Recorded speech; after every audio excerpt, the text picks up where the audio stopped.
Cyber প্রতারণা রুখতে মেলাতে অভিনব উদ্যোগ পুলিশের।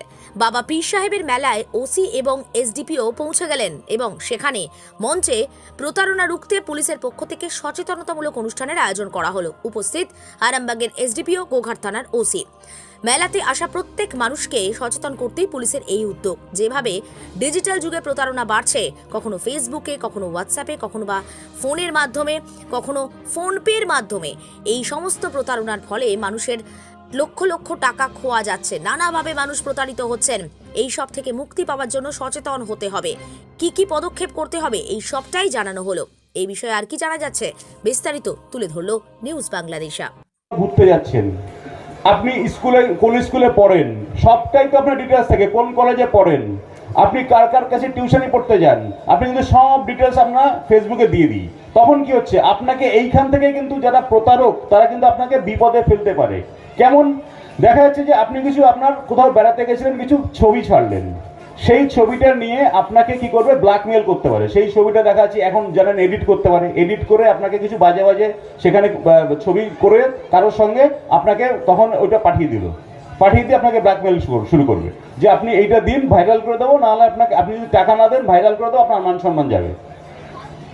অনেক সময় দেখা যাচ্ছে, আমি এই ফেসবুক বলতে গিয়ে হোয়াটসঅ্যাপটাও সঙ্গে সঙ্গে বলে দিই, দেখবেন অনেক ক্ষেত্রে অনেকের সঙ্গে এটা হয়েছে, হোয়াটসঅ্যাপে হঠাৎ করে একটা আননোন নম্বর থেকে ভিডিও কল হচ্ছে, আপনি সেটা অ্যাকসেপ্ট করলেন, অ্যাকসেপ্ট করে কিছুক্ষণ পরে দেখা যাচ্ছে যে আপনাকে একটা এডিট করে একটা ভিডিও পাঠাচ্ছে, যেখানে কিনা আপনাকে নিয়ে একটা বাজে বাজে কিছু ভিডিও করেছে, বলবে এটা আমি ভাইরাল করে দেবো, আমাকে এত টাকা পাঠাতে হবে।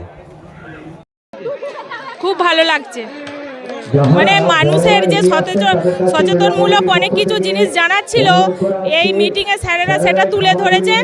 এতে মানে মানুষকে সতর্ক করেছেন, এতে মানুষ অনেকটা সতর্ক হয়েছে, কারণ অনেক মানুষ অনেক সম্বন্ধে তো জানে না, হ্যাঁ, অনলাইন সম্বন্ধে জানে না, ফোনপে, গুগল পে সম্বন্ধে জানে না।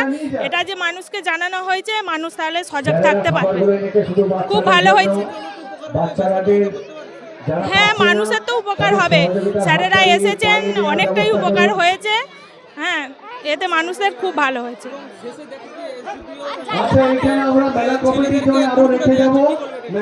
হ্যাঁ, ছেলেদেরকে পুষ্টিকর জাতীয় খাবার দিচ্ছে।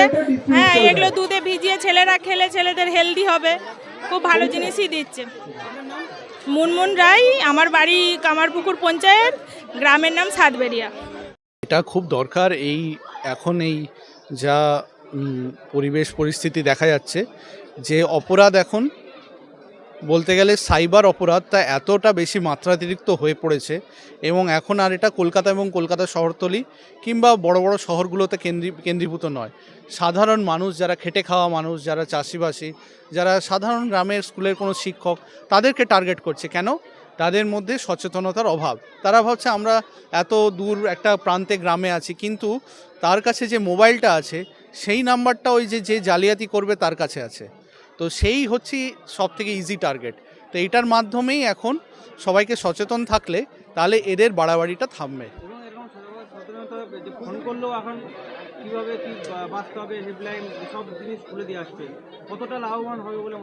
অনেকটাই লাভবান হচ্ছে আমরা প্রত্যেকটা আমাদের হুগলি গ্রামীণ পুলিশের আমাদের আরক্ষাধ্যক্ষ যিনি আছেন, শ্রী কামনাশিস সেন আইপিএস, তার নির্দেশ মতো এবং তার বাস্তবায়িত এটা একটা প্ল্যান যে আজকাল সাইবার পিএসে মানুষকে ছুটতে হবে না, প্রত্যেকটা থানাতে সাইবার হেল্প ডেস্ক করে দিয়েছে।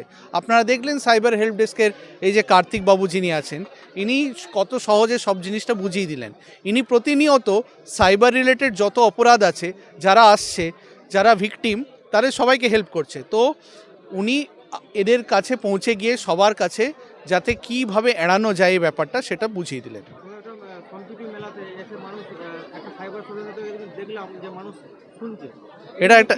এটা তো মানে আমি বলবো যে এইখানকার মানুষ সত্যি অনেক সুদূর প্রসারী চিন্তাভাবনা করে, এবং ইনারা এইটার গুরুত্বটা বুঝতে পেরেছে। এই জন্য আমি সত্যি ইনাদের কাছে কৃতজ্ঞ, এবং আমি এই মেলা কমিটিকে মানে অসংখ্য ধন্যবাদ দিচ্ছি যে এই প্ল্যাটফর্মটা আমাদেরকে দেওয়ার জন্য।